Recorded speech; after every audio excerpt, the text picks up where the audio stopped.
everyone, and welcome to the HTL Hammerdown Truck Series for the Pocono 150, or the alternate name, I guess you could say, the Alyssa Pelletier Sharp Technical Difficulties 150 here in Long Pond, USA for the Pocono Raceway up in the hills of Pennsylvania. It's the tricky triangle, it's the triangle of doom, as some others would say, but it's going to provide some great racing here tonight. As always, usually it is me, Kevin Young, in the booth, usually here to call these great races, but you may hear a bit of an absence here tonight as I am running solo, at least on the commentary side of things, as Carmen Sienna had a bit of a, I wouldn't say just a unforeseen circumstance come up, and she was not available here tonight, and in turn, I am here, and Strix Pulsatrix is going to be doing the manning the cameras and controlling the angles and doing all the little production things on the side to make sure this broadcast goes as smoothly as it can.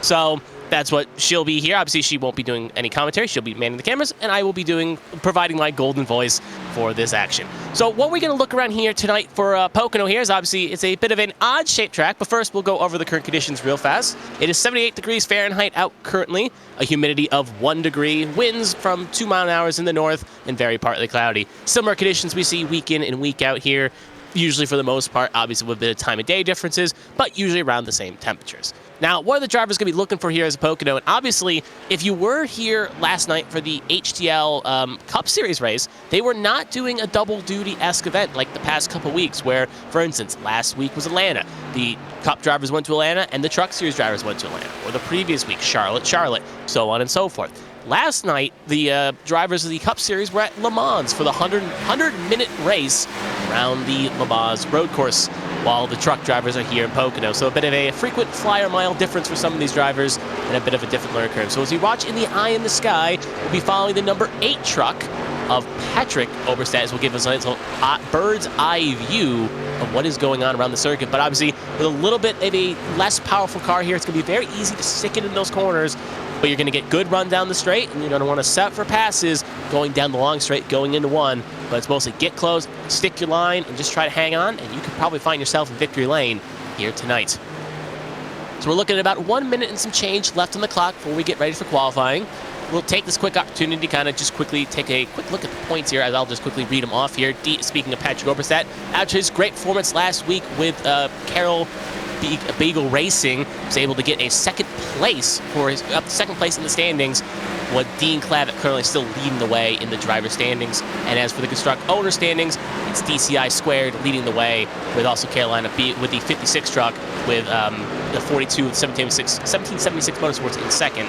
But still a long way to go before the season ends here, and the chase slash playoff start in late January, early February, so still a long way to go, many weeks for drivers to try to claw their way back into the owner standings and the driver standings to give themselves a chance to fight for the championship. Just under 1 minute to go here.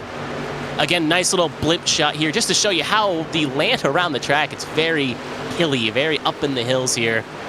Just kind of in the middle, I won't say middle of nowhere per se, but just very interesting location for an interesting track shape. Good old Pennsylvania, if you will.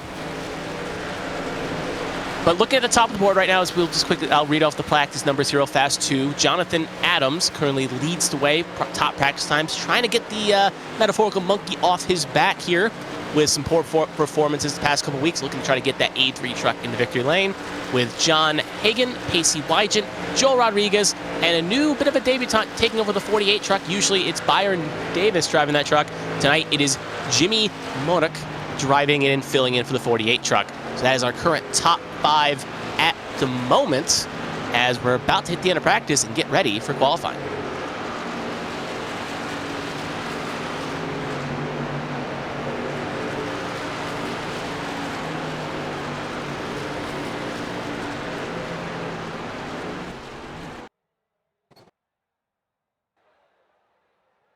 So qualifying is about to begin here, as we are going to get ready for qualifying to a degree. Obviously, again, if you are new here, HTL does qualifying a bit differently, as Strix is getting some things ready for the booth. So we'll try to get the cameras here ready to go shortly and get us a nice good shot here. But it'll give us a nice little long shot here to kind of just, again, follow the truck, as we will ride on board here. A little bit of a hard angle to see as almost all trucks go out, but I believe that is John Smeal. Oh, there we go. It is John's. No, it's actually Patrick Oberstadt. My mistake. Both white and red trucks. He'll be one of the first trucks to go out here currently at the moment. But the finish, my thought before I just went over the cameras there, if you are new here, it is 1 lap of qualifying. It's a 5-minute session, and the drivers only get 1 attempt to put down a time. So once John Smeal comes around here to go and start his lap, it is going to be a money's on lap. It's a one-shot qualifying, if you will, to try to put the time down here. And you may just saw something flash up on the screen there at the very least. Styx is obviously stepping in at the last minute. This was a bit of a late call for her to come to the booth here, so she's still giving her a great and all. We thank her for joining us as Smeal will start his lap along with a lot of other drivers here. And we'll see how this all shakes up here in the moment, as it's a pretty long lap, about 40 seconds, so we'll have to keep an eye on Smeal and see. Keep speed obviously going fast into 1 here. Not gonna be on the brakes a little bit too much. Once you get kind of in the center corner, you're gonna rotate off and get on that power. Just try to push. As we watch the now onboard shot of the 46 truck of John Smeal here, it should be worth noting with such a long lap here and such a short time to put down a time. A lot of drivers not gonna wait around, unlike at a short track where you can kind of wait, all right, let's wait until maybe 2 minutes to go to session. Here, with such a long installation lap and then such a long 1 lap, taking about 2.5 minutes, you gotta quickly just get out there and take it. You don't have time to dilly-dally and wait in the pit lane. So as John Smeal hits the rumble strip there just a little bit, try to get a little extra rotation out the corner. He'll come off of the final corner here, down the long straight. We'll see where he slots in. As first, he will be the first car to cross the line. And it's going to be a 55.07, but he's already going to get bested by a few drivers. John Hagan and Patrick Oberstadt will jump the 46 car here, truck here, as times begin to fall. But John Hagan currently fastest on the board at the moment. If we're looking for another truck to cut to, you found a perfect one there, Styx. I was going to say the 23 of Angel Santiago. Right now, that 23 truck is about to finish their first lap as well here. See what he can do as he crosses the line. Got to beat a 54.65 if he wants pole position. Cross the line, he will fly, and it's only going to be good enough for P7, right between Lilac Zier and David Pugh for the troubles. Looking for another truck here to probably thing. Joel Rodriguez just started a lap, and Richard O'Day is also on a flyer as well. So if you are looking for a truck there to find, there are 2 on flyers. A few other trucks would be worth owning. Greg Pillar as well, and Mark Parker as well. We'll cut to O'Day. Richard O'Day just started his flying lap here. One of the last trucks here to do a lap.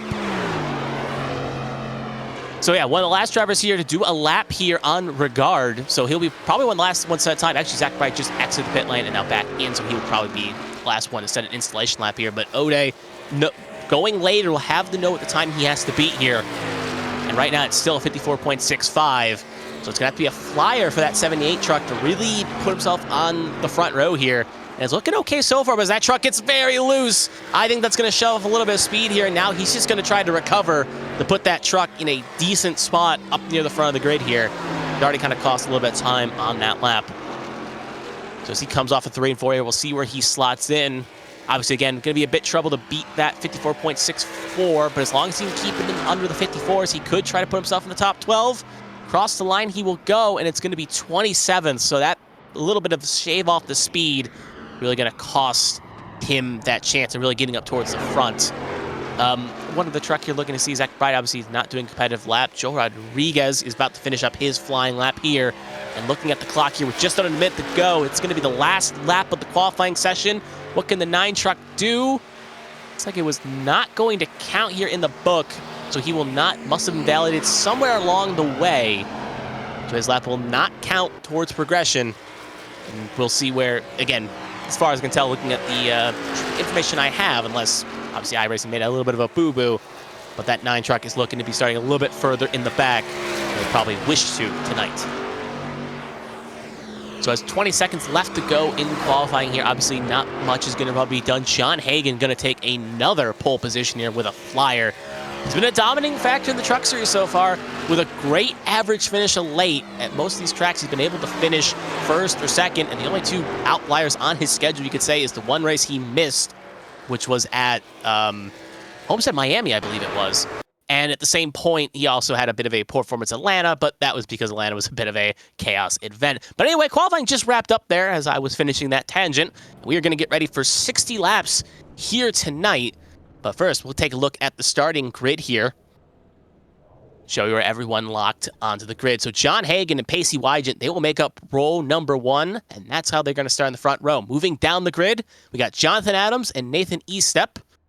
Row 3, Caleb Eichler and Austin Mongold. Good qualifying previous winner last week with Austin Mongold. Row 4, Mark Parkhurst and Jeremy Breo.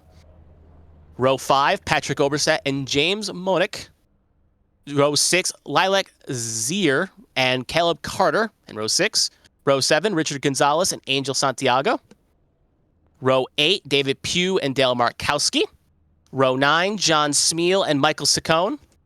Row 10, Ryan Pinnell and Alfred Denny.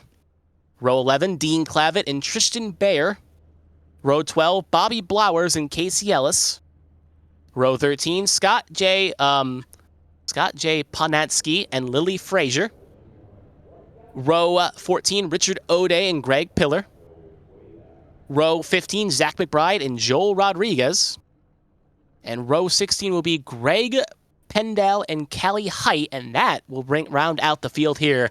32 cars making up 16 rows as we are going to get ready here to start this race relatively shortly, as the drivers are actually, I believe, still on pit lane here, so they will eventually take the warm-up lap here to get going, but as all trucks spawn in, this should be a very interesting race we're going to follow up to.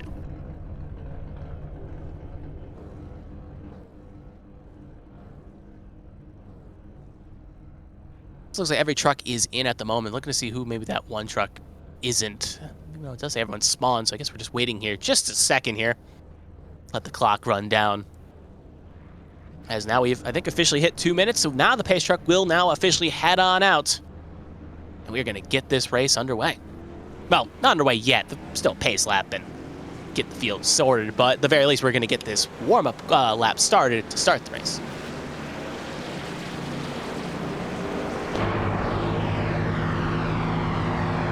We're at a little bumper shot here of our pole sitter of the 81 of John Hagan.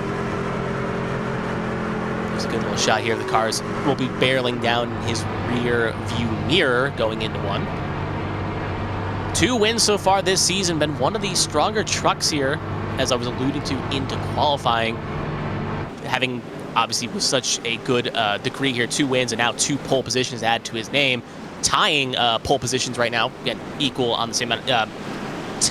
Equaling the most pole positions in the season so far. Him and our other front row pole sitter, Wygent, have that. A little bit further back, there's Patrick Oberstadt we're currently focusing on right now. A little bit further back than he probably wants to be. Currently just inside the top 10, though.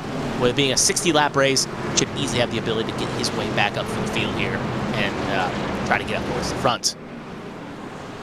Cut to one more. There's Jeremy Breo. I think we just focused on as well, obviously, in that front row of row number 4 with 42 truck Parkers. But we'll cut back here to John Hagan in the front row here, as he will have control, as he will lead the front row here, getting ready for the green flag to start this race.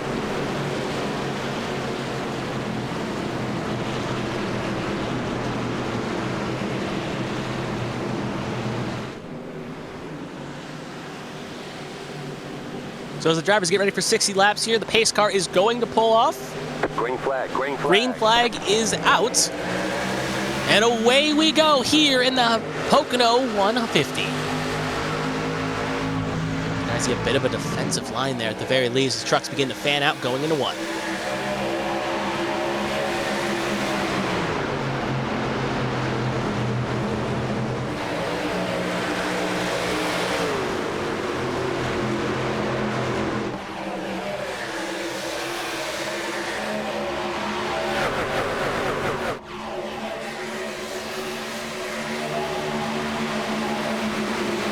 As they head off here into 2 here, you can see already John Hagan able to hold off a bit of a charge here.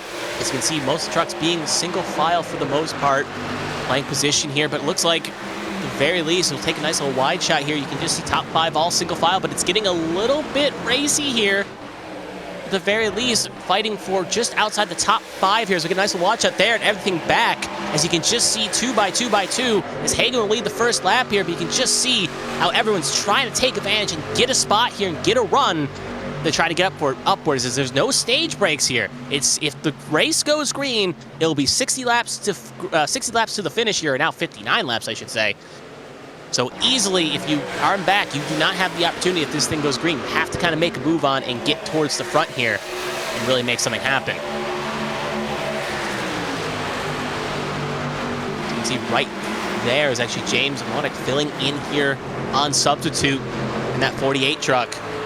Going to get a good run off the corner here. Obviously, knowing that team is very strong, easily has a finish up to the front here. Trying to keep that banner going. Currently got that truck in 8th. Maybe waiting for an opportunity here. So we got a nice little onboard shot. So he's just trying to get close to the 7th place truck of,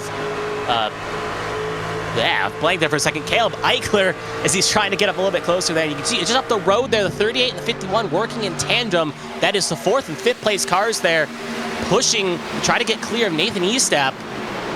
So you're going to just see kind of a bit of friendliness there as both drivers have their little run-ins in the A Sport Cup Series, among others. And you can see right there, battle for 4th, still raging on with the 74 and the 40 and the 51, I should mistake. But now it looks like with the 51 not getting the run he needs, can fall back. But here's another battle we're focusing on as well. The 42 and the 48 battling for 7th position, I should say, 8th position, sorry.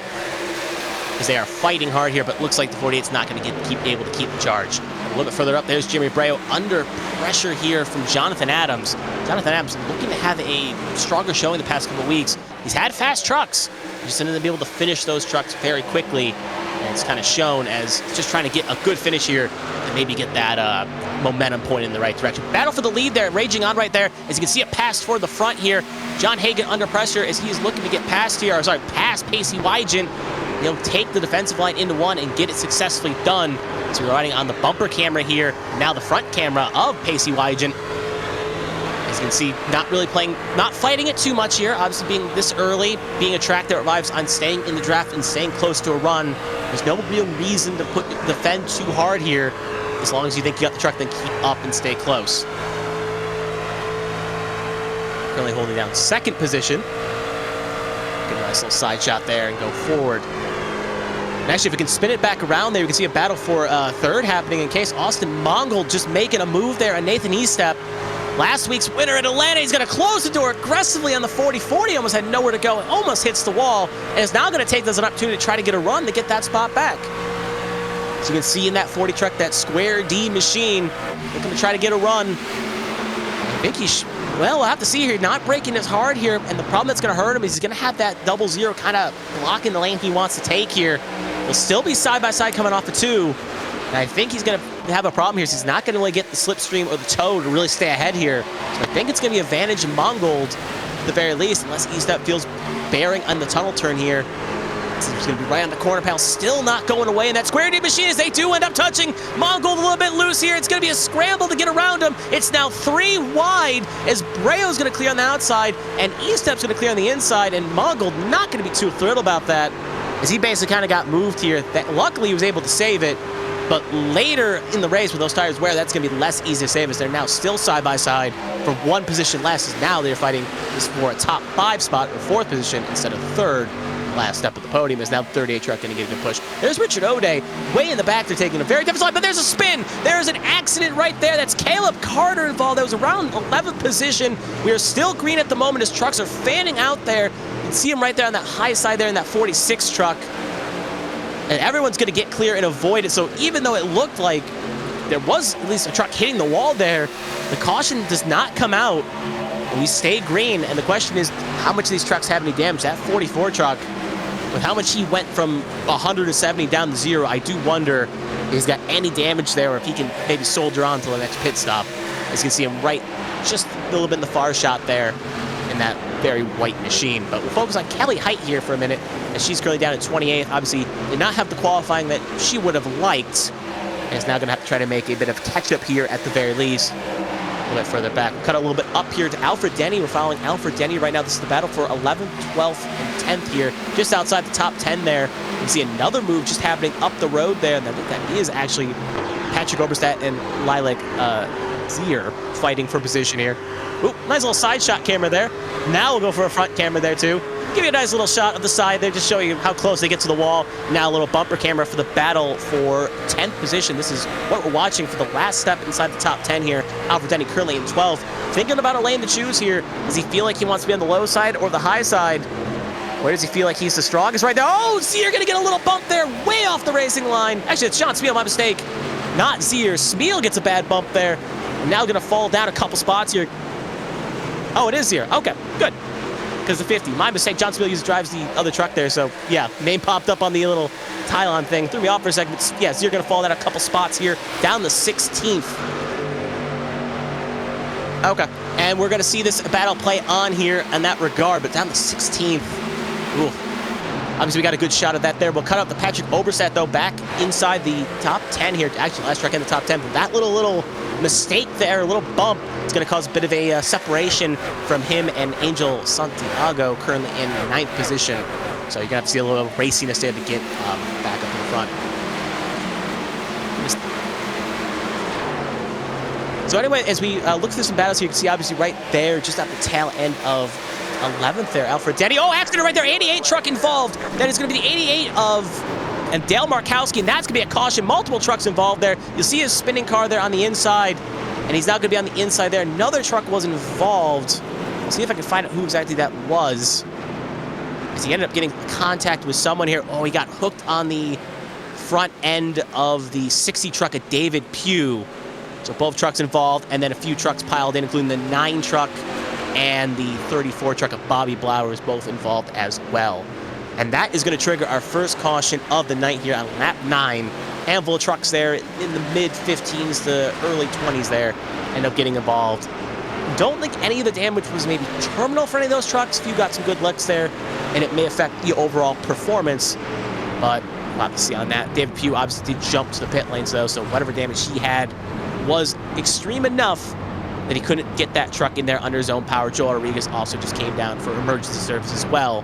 So 2 trucks in the pit lane at the moment as we see that plays out.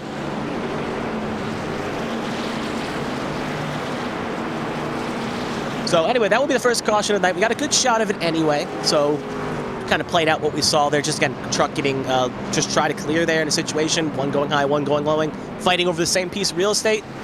That triggered the first caution of the night here.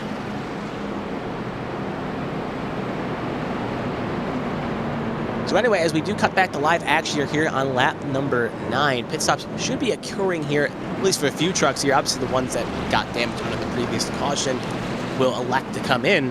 Now the question mark is for some of the top trucks here, do they think it's right time for service for tires, or will some stay off track position? But as we will see here on a nice little wide shot, you can see multiple trucks coming in, pretty much the whole field coming in here. Not seeing any major trucks staying out here all the way from 24th on down, 25th, 27th, 28th. Basically the whole field. It is the whole field, all coming in here for service. But now it's up to the virtual pit crews. It's their job to decide who comes in, who gets the lead, who not. Now the second question also is, when do drivers try to go off sequence, take 2 tires, maybe fuel only for track position? Even though maybe we're taking fuel only, you may have stayed out, but we'll have to see on that point. And right there, you can see already a bit of element of strategy there. Jeremy Breo quickly out of his box there, and he will lead him off pit lane here with a 6-second stop for his troubles, along with Austin Mongold. So already trying a different element of strategy. They will elect for track position along with Jonathan Adams, and basically the top 6 all taking fuel only to 2 tires for the troubles. I believe it's fuel only because a 2 tire would be about 9 seconds. With John Hagan electing to take 4 tires, now going to be buried down in 7th position. We'll give a quick little, as you can see, there's a little pit road to see who's left on pit lane right now. Obviously, most of the trucks currently on the pit lane are the ones that got damage under the previous caution right there. So a bit of a tell to say who is coming in to fix their damage. Try to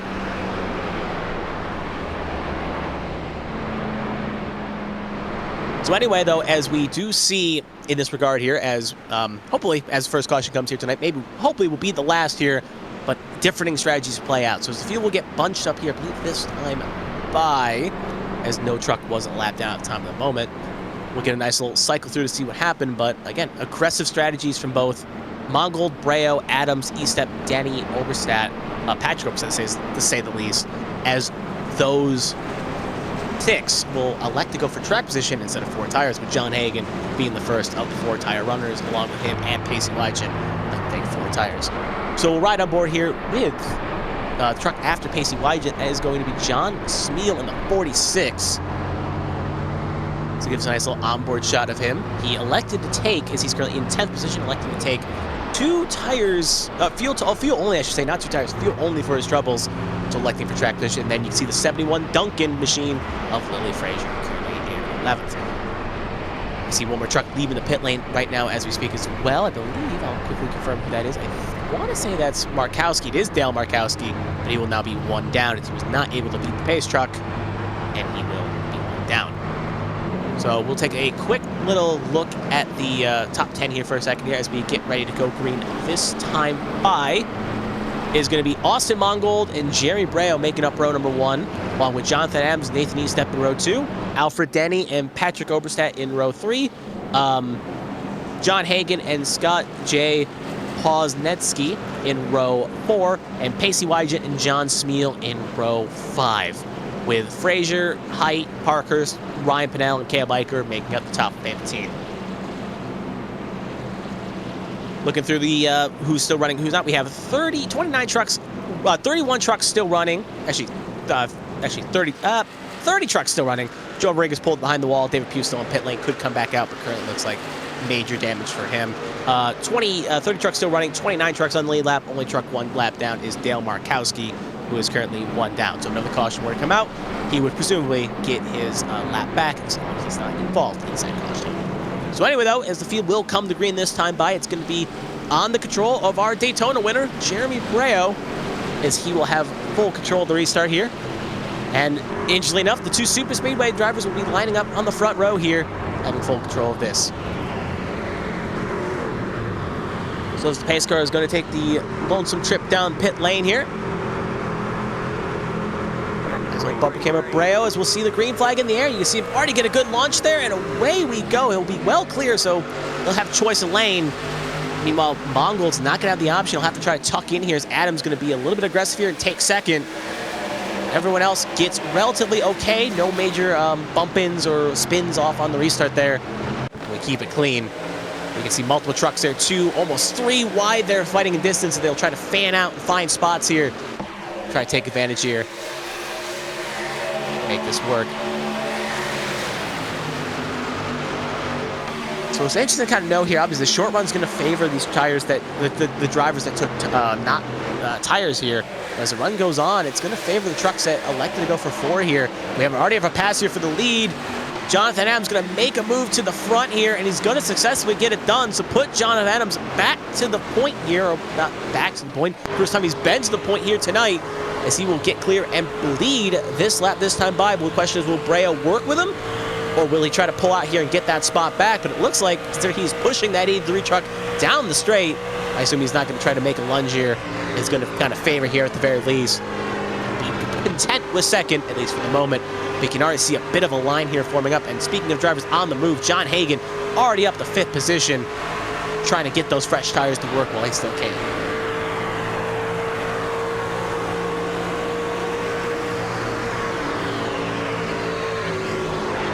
Again, John Hagen there. He is currently right now behind Nathan Estep, currently in 4th position. Just a little bit back there. I saw a move there. I think it was Ryan Pinnell, Angel Santiago. That was battle for 16th. Just a little bit further back there. They're still side by side here. Obviously, a lot of side by side here in this little pack there. You can almost see just basically that little gaggle about 15th on back. Everyone's still not giving an inch here, just trying to find a spot around here to make something happen. You can see Ryan Pinnell pushing Lilac Zier down the straight there, just trying to give her a little extra speed there to kind of help that inside line. Maybe in turn give Ryan Pinnell a little bit of an advantage here going to the next corner.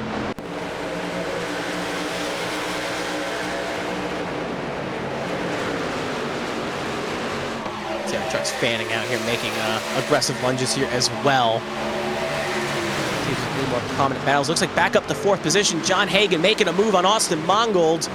We'll see, actually, we'll stay here with Callie Height here. It looks like a little bit more important here with Kite and Lively Frazier here. A little, almost a bump there between the 2 of them. Callie Height, remember, qualified 28th, or at least near the back, so coming up here just outside the top 10. Lively Frazier obviously having some okay runs there. And look at the 94 truck popping out of nowhere there, getting a great run on that high line. And he's going to make it a 2-for-1 special, turn on the blue light, and give it to that 94 truck of Christopher Pendell, as he will end up crawling, getting into 11th there, 12th, make it 2-for-1. But back up to the front here, we should focus on John Hagen here, as that is for 2nd position right now. He has carved up 2 spots here, and he's looking to try to get to that lead here, take advantage of those fresh tires. And you also see Austin Mongold there trying to get 3rd away from Jeremy Breo. So the tire disadvantage already beginning to play out here. So you can just see the pace beginning to fall. And in that little gaggle as well, there's Pacey Wygen. Can't really see him as they're obviously going into this corner here right now, but you'll maybe get a little bit of a glimpse of him here as it looks like he may try to make a move on Breo here. So keep an eye on the right side of the screen here, right there behind Breo now on the other side there. And keep an eye on that 00 truck, also on 4 tires. I'm not going to let John Hagen, we're following on there. Speaking of, we'll just cut to, actually, still on board here with John Hagen, trying to reel down race leader Jonathan Adams here. But yeah, that mirror is getting a little bit bigger and bigger for John Hagen. He's able to kind of push and pull away there. Evasive action there a little bit further back. I believe that was right around Alfred Denny's part of the track there, but it looks like no harm, no foul, at the very least.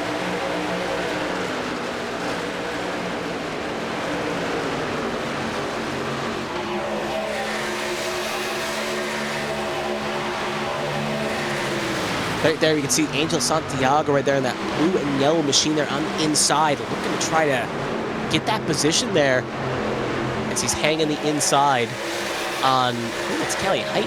Kelly Height's one ahead. That is actually Tristan Bayer he's currently side by side with, as he's running that similar Pepsi Mango scheme we saw last week. There's Tristan Bayer right there in 37. We saw Pendel make that how to run work here, so it looks like the low groove may not be the strongest choice here. Going out of 3 with a tunnel turn, you can see right there, he's trying to aggressively side draft, wanting to get any slipstream he can off that 3 truck and 37 truck, just to try to help himself clear here. Kelly Haig gonna go low here, trying to make a move on Lily Frazier. You can see pulling out there like a parachute, not gonna be able to get anything done. Now the 37 gonna try to get around the 3. Oh, 3's gonna have to leave the space. It's go for Frazier. Santiago almost gets loose there on the corner panel, the 3. Great angle shot there to kind of show us just how nicey it was to try to make something happen. Now it's almost 3 wide here. Santiago in the middle. Someone's going to have to lift here, and it looks like it's going to be that white and red truck on that high side of the 56. He's going to play a little bit of respect here. Doesn't want to end up making a big caution here and taking himself out of this race. Not worth the risk here, as now he'll be fighting that white and red truck here at the very least. So 2 by 2 here, a little bit further back here as they get the fight. Pushed him out of the way. Santiago in the wall hard. 1 truck car's taking evasive action there. He looks like he hit it flush, so I don't know it's going to have any bent steering, but you can see the effects of the speed already just coming down the straight with him and that 56 truck as they are both falling down the order quite quickly here, just showing the speed difference of you make a mistake out of 3 and how truly fast these trucks go off into 1. You got to make sure you don't mess up your braking. These trucks begin to fan out here and fight, but there is the 48 truck of fill-in driver at the very least of Jimmy Monick, as he is currently making a move on Caleb Carter. Go back here. Here, if we can find, just give me a second to look here. We do have a move here, just seeing where there's maybe a close battle here. Obviously, this is a bit of a battle here. Just seeing if there's anything major here to report. Looks like, oh, on screen, thank you. Looking here on the battle here at the very least, focusing a little bit farther back here, this is currently a little bit higher up than where I was looking. This looks like it's a battle for 12th, 11th, and 10th here with Caleb Eichler, Lily Frazier, Ponensky all fighting here for, Posnensky fighting for position here, just outside the top 10 here. We'll cut a nice little onboard shot of the 71 of Lily Frazier. Also got the Baskin-Robbins on the little bonnet there as well. A fat person's favorite contraption there, but also skinny people like it too. Little attempt at humor there. Anyway, though, you can see a move for the 37 truck there, trying to make a move to the front position here, and he'll clear the 71, and Bayer will go to 12. Everyone likes Baskin-Robbins. Everyone likes Dunkin' Donuts. We don't discriminate with what you like here at the very least. Eat what you like. But that truck's going to be in 12 right now, and currently Bayer was able to get around that truck in question, and now we'll see Caleb Eichler going to try to make a run here as well. Actually, yeah, Caleb Eichler. Just want to make sure my numbers were correct there. Ooh, we do got a little bit of some other things going up to the front here. Another truck on the move here is the 94 truck. You actually caught it where I was going right there too, so a little bit of a insynchrony with Strix doing the production here, as the 94 truck is going to get around Austin Mangold here, last week's winner at Atlanta. And again, just showing the tire disadvantage here, per se, where the drivers have stayed out. They wanted a track position, maybe hoping for a quick caution, something to kind of keep the advantage on the track. And now the cars that took 4 tires are working it out right now. Look at the top 3. It's Hagen, Wygen, Parkhurst, as actually Hagen, Parkhurst, and Wygant all got around with Jonathan Adams. And we actually have a caution here, so I have to hold that thought. Looks like it's a little bit back in the pack. I'm looking right on Bobby Blowers. He was involved, and Angel Santiago as well. I believe it's Angel Santiago. I'll confirm that right now. It is Angel Santiago. So both trucks involved here. To see if we can take a look at in a second what happened, but 2 times in a row, Bobby Blowers was involved in something here. And that truck does not look like it may be able to continue as it's slowly crawling. And I think that may be a tow to pit lane for said 34th truck. So while we get a replay pulled up of that, I'll finish my little tangent there.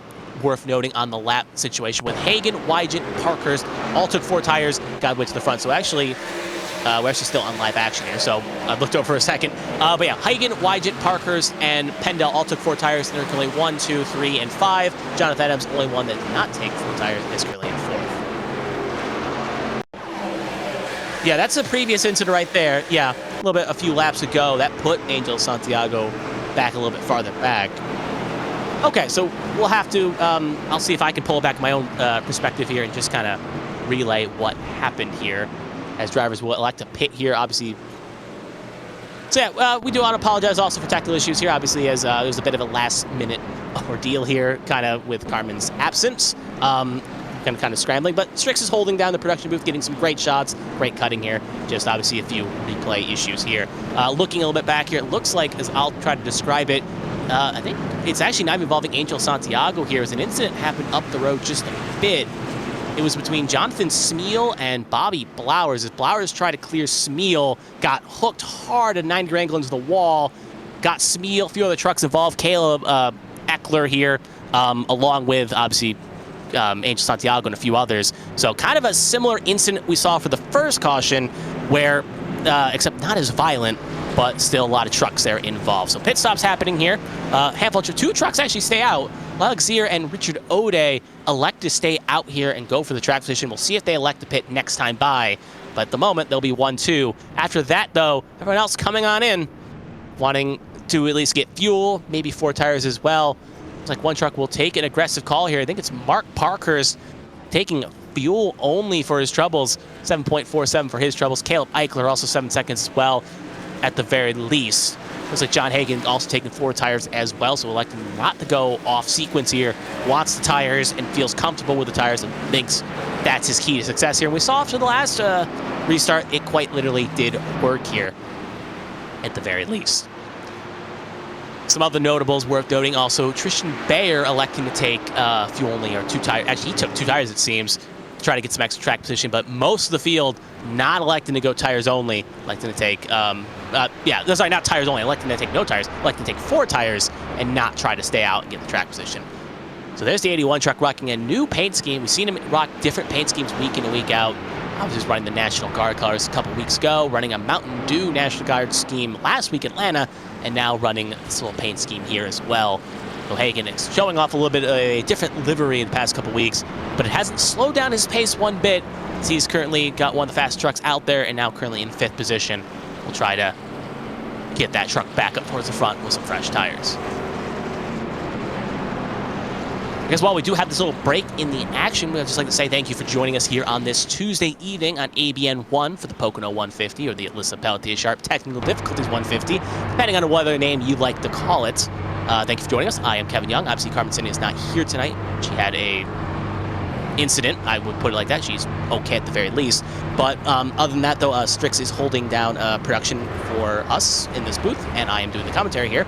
But the field will get bunched up here, and yeah, thank you for joining us here. And hopefully, if you do like what, why not subscribe or follow? And if you're watching us on YouTube, why not like and subscribe as well? So anyway, though, lap 23 of 60 here. Field gets bunched up here, at the very least. Lilac Zier and Richard O'Day will both stay out, and they'll take the front row here. Mark Parkhurst and Caleb Eichler make up row 2. John Hagen and Tristan Bayer will be row number 3. Pacey Wygant, Austin Mongold, row 4. Christopher Pendel, Jonathan Adams will be row 5, with Estep, Denny, Posnensky, Oberstadt, and Breo being your top 15 here. at the moment right now. Just to quickly give a update of who is running where. We have 29 trucks still running at the moment. 2 trucks are retired, and Bobby Blauer is still with a long pit stop. Would be the 30th truck. Looks like he may be heading to the graveyard. We'll see if that 34 truck can get back out there and run some laps. If not, he will join Joe Rodriguez and David Pugh in the truck graveyard here tonight. But 29 trucks still running and still on lead lap though, out of a 32 car field.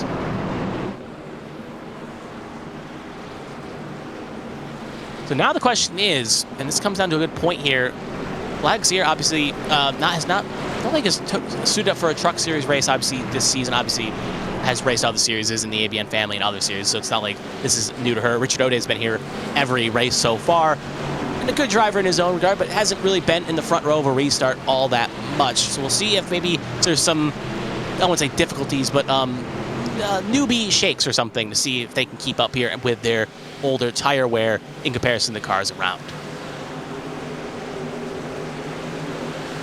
Green, green, green. So green flag is out. And away we go. And you can already see right now, John Hagan with those tires gets a great launch there along with Parkhurst, as they're going to try to make quick work and try to get to the front. Right now, that inside and outside are splitting. O'Day is getting left a high and dry on the high line there. I feel like he's going to fall quickly. Jonathan Abbs nowhere to go on the high side. He's going to have to try to get lower here. But yeah, O'Day falling quickly here. Oh, truck sideways. That's a 94 truck. You can see multiple smokes there. Looks like everyone's got it straight for the most part. Posnensky ends up losing a lot of spots there, but they're still racing aggressively here for second as John Hagan and Parkhurst are side by side as Parkhurst goes way up the racing surface. As you can see, actually, I'll give a hat tip there. Looking at how sideways that 94 truck was, I thought we were looking for a wreck city, but surprisingly, no caution. Everyone keeps it pointing in the right direction. Obviously, some time loss for a few drivers, but better than having wrecked race trucks, I should say. Right now, John Hagan's actually getting around the race lead here, and he will take the lead back here. And he'll actually have a charge here from Zier in the 50. They'll be side by side in the 1, but I feel like the tire advantage is going to play out here nicely for John Hagan. He should get the run off here. Yeah, you'll see just showing that push there. And he will get clear in the 1. Wygant and Parkhurst not wanting to allow that 81 truck to go away here. Basically working together here almost. Pushing ahead to try to get clear. And Wygant is going to get clear here. Parkhurst not be able to as much right now. Looks like he's going to try to keep it high, and now she get clear. Zier trying to put up a fight, but just can't really get an opportunity to come up here. And now with E-Step on her outside, it'll be very easy. And there, another battle right there between Alfred Denny and Caleb Eichler. Remember, Eichler also electing to take fuel only on that last restart. So, again, track position is kind of important here, and I feel like the strategy could work if we get a green-white checkered, but with a 10-lap deficit, it just shows if we go, with the average caution being around 10 laps so far, if we have another caution around 35, 40, you should definitely come in to get those tires, as it's really worth it in the end, as you can see the time loss, unless we get a quick caution and maybe trying off sequence. So there's, you see Zier under pressure here from the 83 of Adams, 51 of Breos in that little pack there, along with Caleb Eichler. You see Eichler going to try to maybe almost make it 3 wide off the corner, thinks better of it, can't get the run onto the corner panel there. Breo is still going to be side by side. You can just see a nice little bumper shot here of that 51 truck there. So get a nice little run on the inside there and try to make something happen here.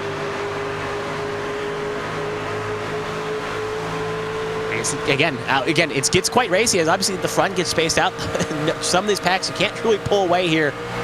As Braille's actually not going to get the charge here necessarily. Zier holding her own, actually, it's holding her own right now. But a little bit further up here, we got Alfred Denny, Mark Parkhurst, and E-Step. Keep an eye on this battle. We're watching that battle there ring out just a little up the road here.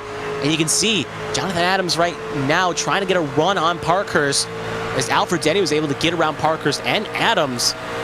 That 21 truck's finding a bit of a resurgence here, trying to get to the front. Adams hang on the low side of the tunnel turn here. Parkhurst's going to have to leave the space. And it looks like Adams going to get clear. And obviously a little bit further back there, you can see Breo was able to get around Zier coming off of 1. So put Breo up to 7th, Zier down to 8th. Now Louis Frazier going to try to make a move and put that 50 truck 1 more down, as Christopher Bendel's also there ready to fight as well. Breo going to get a charge here as well. Going to try to get around Parkhurst as well here. The meat machine under pressure here. in that 51 truck. Not anything has really changed up front. John Hagen still has not a sizable gap, but holding it down for Pacey Wygent as they have cleared about a second, third place battle of Nathan Estep and this little pack we're watching right now. Good little bumper shot here just to kind of show you the distance as, again, Wygent's keeping it honest, keeping it close. And then you got Estep just with under a second, but going to need to get a little of a move on here if he wants to stay long up here into this battle.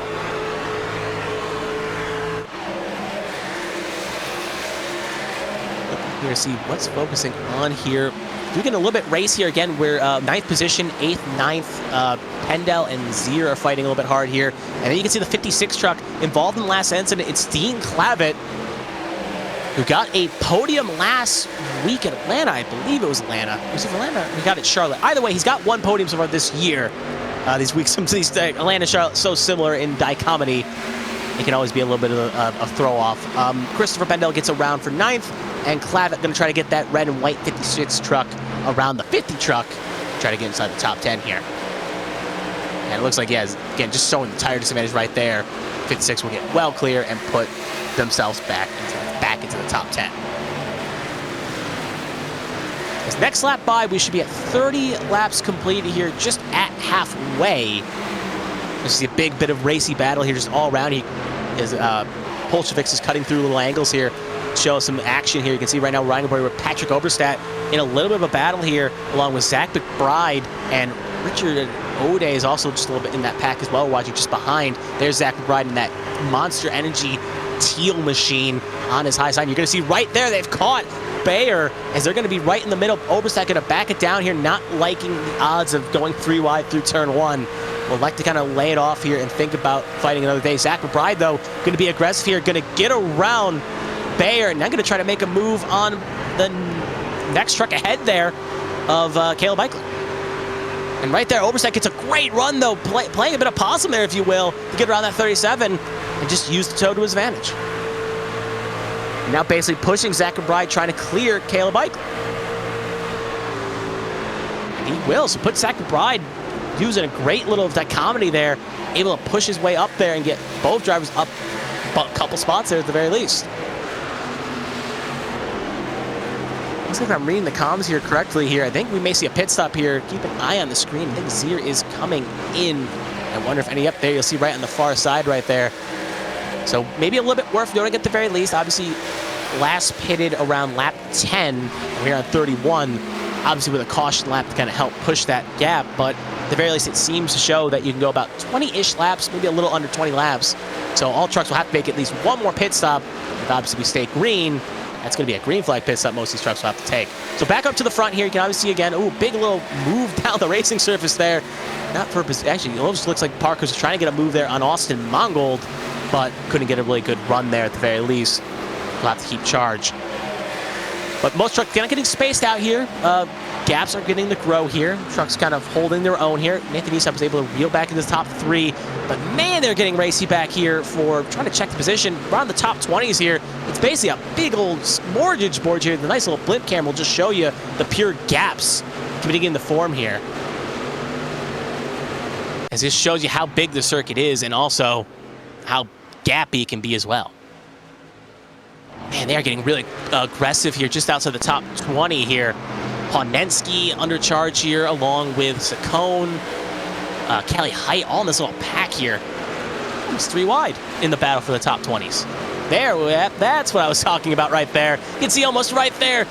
Good run there for the 5 truck. As going to try to get a run. Richard Gonzalez going to get a recharge here. We're actually right up here with Callie Height. See right now, going to try to get a move on 39. Nowhere to take it. And now on the outside is the 48. Almost was. Now she's going to get clear. Just show you how close it was. 48 was peaking, trying to make a run. And now you're going to see if you keep an eye. Yeah, she's got 2 lanes to protect. We'll cut with Greg Pillow. Actually shows a better perspective of what's going on in her mirrors. And now actually looking up through the windshield, you can just see how close it is up front as well, with the 49 and the 37 fighting hard here for position. That's Eichler and Bayer fighting in front of Pillar here. And remind you, this is only for P17. every point can matter here, especially with the chase and the point system at hand, as they're 3 wide right there. That usually doesn't end out greatly, as the 37 is going to be the big loser. Now under pressure, he could probably lose up 3 to 4 spots here, and it's actually going to involve in a caution. 37 going to be involved to keep it straight for the moment. Looks like everyone's kept it pointing in the right direction, so no caution will be called, as only a little bit of damage for that 39 truck and the 37, but no one actually spun, so the caution will not be thrown. So we stay clean, and well, not as clean, but we stay green, as we'll cut up here to the front here, as we see Zach McBride challenging Mark Parkhurst here in 42. Just a tad up the road here, as this is battle for 13th we're watching right now, with the 12th truck of Patrick Oberstadt, well, the 8th truck of Patrick Oberstadt just up the road there. Looks like it may be a bit of a time for pit stops here, as we see a few trucks elect to come in here. Obviously, John Smil came in last time by, along with Caleb Eichler. Obviously, maybe a bit of damage situation we saw, so at the very least, we're coming within the window, though. Obviously, we saw 20 laps was the situation of the very least for a pit stop window. So it's safe to assume we're getting close to that window. If we stay green, we're going to see cars coming in at the earliest just after lap 40, and obviously when the window opens, that will signal by pit stops. But John Hagan right will cut up to the lead truck here. John Hagan got a nice little Bob Ross painting on the truck lid there, as he's got a comfy lead over Pacey Wygent. Obviously, one mistake could easily open the door for Wygent and E-Step, as John Hagan's led 22 laps, most laps so far here tonight. Obviously, highest he's been first, lowest he was 7th, and that was through pit stop cycle that put him down to 7th. And he has had a mad fast 81 truck, wanting to get another win here and put himself on 3 wins on the season.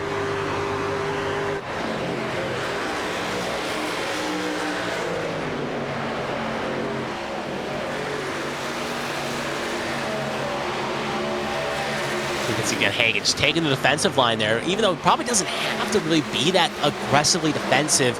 He just wants to maybe he just wants to have a little bit of fun here at the very least. Not just kind of get mind games, if you will, with Pacey Wygent behind there in second place with the 0-0. Try to psych out that 0-0 at the very least. They are looking like they're going to catch some lap traffic here. Just up the road there, I believe I'll look, it's the 40... It's O'Day and it's Caleb Eichler just up the road there. You can see right there, very defensive line there, down to the wall almost. Again, Wygent is getting the run, and you can see Hagan maybe playing some late game heroics here, just trying to figure out what his truck has. Maybe feel like he's got a better short run truck here, so the 0 truck's going to get a good run here. So maybe all the defensive move was for something here. Wygent going to be on the corner panel here. He's going to have the advantage going into the tunnel turn here. What will Hagan do? Can he hang it around the high side, or Wygent get clear? Nice little side-by-side shot here. You can see Wygent well clear in the corner. Hagan not lifting here, going to try to keep it ripping and riding. They're still by side-by-side. Good running off by Hagan as they'll send into 3. You can see the 0-0 going to break hard aggressively here, going to have the low line, but the high line favors here out of 3. Can Wygent get clear? Almost there to clearing, and that Jones paints and designs machine. Hagan going to aggressively side draft, try to tow that machine. Lap going to be led by Hagan. Wygent not going away, and E-Step's got basically a bag of popcorn in the back there in 3rd, watching this play out. As you can see right there on the low side here, should favor to clear here. He made it work last time by to get the run off. Looks like Hagan not as good as getting the run to the 1. He's going to try to clear. Puts Hagan almost to the wall. Hagan not going to be too thrilled about that. Hagan still getting the run off, though, keeping the foot in it, not lifting. At the very least, you got to respect the tenacity. Most drivers would have backed it out by now, but Hagan not willing to let it down, as the name success of the series, hammer down. He's not letting the hammer go down here. Oh, not letting it up, I should say. And they're still side by side. They've been side by side for at least a lap here.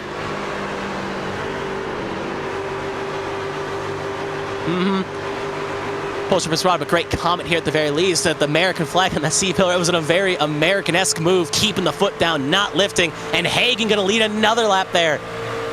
They cannot keep this going here, and also worth noting, Adams has joined the fray in 4th position. He's caught up with this battle here. Nice little wide shot there just to show you. E-Step's got the popcorn. Adams has joined the fray, and Brayo has caught up as well. Looks like Wygent should get clear off of 1. He's almost clear here, but he couldn't clear him last time. This time he'll leave a little bit more space. Respect Hagan there. Just sure he doesn't want a bit of a disaster. Hagan now going to get the full run, I think. That's going to be curtains for Wygent here. He'll have to tuck back in a second if he can, because E-Step's right there, but E-Step not going to be able to get the corner panel in on the side. So 2.5 laps there for Wygen to kind of feel out Hagen going into the heavyweight rounds here of the stint.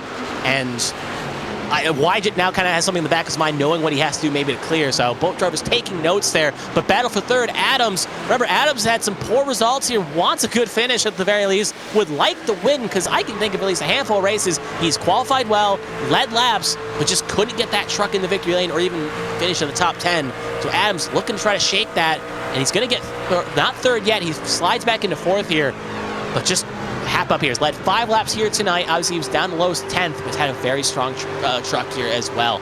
Most of the trucks here in this top 5 are quite strong on the note. Looking at the biggest movers losers, we see there Hagen playing very aggressively here. Alfred Denny and Dean Claver, both 6th and 7th respectively, up there with the biggest movers, but obviously the biggest one is Christopher Pendel, currently in 10th, up 21 spots. The biggest loser at the moment would be Caleb Eichler, down 20 from where he qualified, currently in 25th. Speaking of Christopher Pendel, there he currently is in 10th position. And another little gaggle of cars there. Just up the road ahead of him is Lily Frazier and Austin Mongold. And right behind is Ryan Pennell there in 11th. Is actually not in that situation. It's 10th, 9th, 8th, 7th, I should say. Ryan Pennell's a little bit further back there in that orange truck. So that's 10, 9, 8, 7 we're watching with Pendel, Frazier, Mongold, and Denny. Some of the biggest movers in that field right now. See, a few trucks are electing... Yeah, a few trucks coming in there worth noting.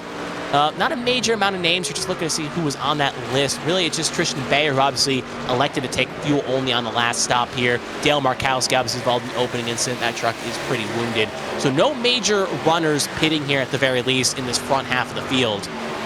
So as obviously the window is beginning to open, and we're just under 21 to go here. As we have seen, you can make it 21 laps to go with a caution. If we stay green, maybe still a tad early, but the window is opening for the final pit stop of the night. Let's take a quick look at the comments there as we get a nice little corner panel shot there. Even some were very impressed with the battle we were watching between Hagen and Wygen a couple laps ago. And at the very rate they're going, I don't think that's the last we're going to see of it right now. Obviously, Hagen's got 2 wins so far this season. Pacey Wygen has not won a race yet this season. 2 poles, no wins out of 5 starts and 3 top 10s. So obviously looking, if he were to finish where he was now, it'd be first top 5 of the season. But obviously top 5's good, but when you have a truck like that, you want that checkered flag.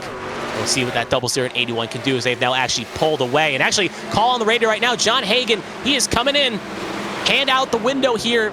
We'll see if anyone else follows here. This is the first major pillar of the top half to come in. Mark Parkhurst as well in as well. And it makes me wonder, with 20 to go here, obviously last pit stop was on 21. Obviously we're now on roughly 41, so it's going to be interesting to see if they can make this. It's going to be kind of close. Because obviously they got that with caution laps to extend. Obviously they did come in, but it's going to be an interesting note. I think they'll be good. Well, obviously if you could push it 1 or 2 more laps, it'd be quite interesting to see. Obviously most of the field there, Hagen, Wygen, Adams, Estep, Breo, Clavitt, Denny, Mongold, Frazier, Pendel, Pennell, Oberstadt, McBride, and Carter. Like I'm reading off names at an auction house. They're all in. You could add a few more as well there. It's a crowded place to be, pit road right now.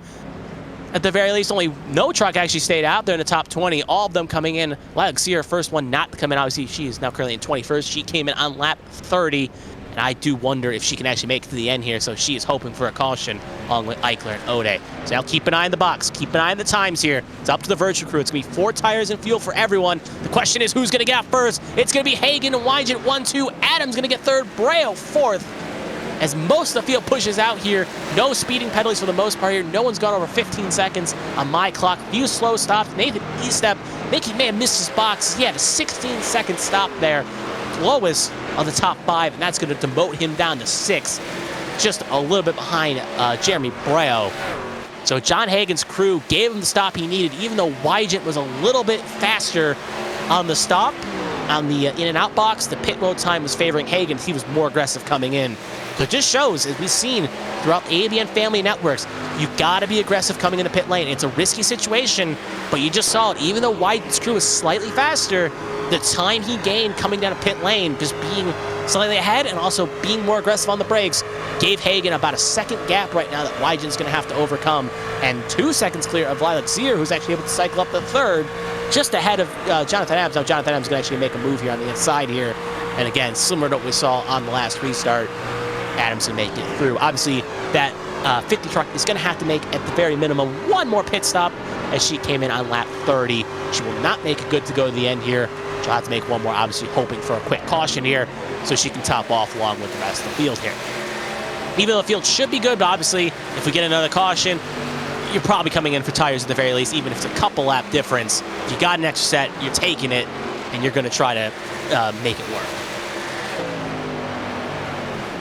Fast lap in the book there for Lily Frazier. Actually, faster sector one, I should say. So obviously, we're going to see some blistering times here. Fresh tires, grooved in track, lower grip, as you can see right there. Lily Frazier, speaking of Lily Frazier, she's in a little bit of battle here. Christopher Pendell, as Pendell is going to stay key position in that white Gatorade machine. But Frazier going to try to do the over-under here. Currently 12th, highest she's been so far, I think about 7th, 6th.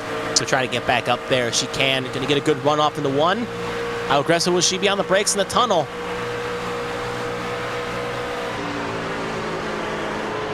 Side by side at the moment on the corner panel. Frazier looking to try to get clear. Still can't do it. Going to have to leave safe. Now Pendell's going to have the advantage here. It's going to favor on the long side here. Obviously no major truck ahead to give tow, but you can just see the run off the corner favored. Now again, Frazier's going to have to be aggressive with the tunnel turn if she wants to stay side by side. She's going to try to dip a wheel down there, but not enough rotation. Pendell will hold on, at least for short term. There's also Ryan Pinnell there. Got a podium finish last week in Atlanta. Currently running just outside the top 10 here. Good for that 18 truck as well in that machine. Solid just outside top 10 night. But with 16 to go right now, a little bit of an update throughout the field right now. John Hagan currently ahead at the lead by 1.4 seconds over Pacey Wygant, and currently about 2 seconds clear of Jonathan Adams. Top 3 right now, got a little bit of distance. For the rest of the field, we got Breo, Estep, Zier, Denny, Clavitt, Mongol, Pendell, your top 10 at the moment. Obviously, things can change with cautions and stints. This result is not set in stone. And even if we do get a late caution, obviously this series does have green-white checkers. 3 attempts to be exact, but they are needed. They can be used.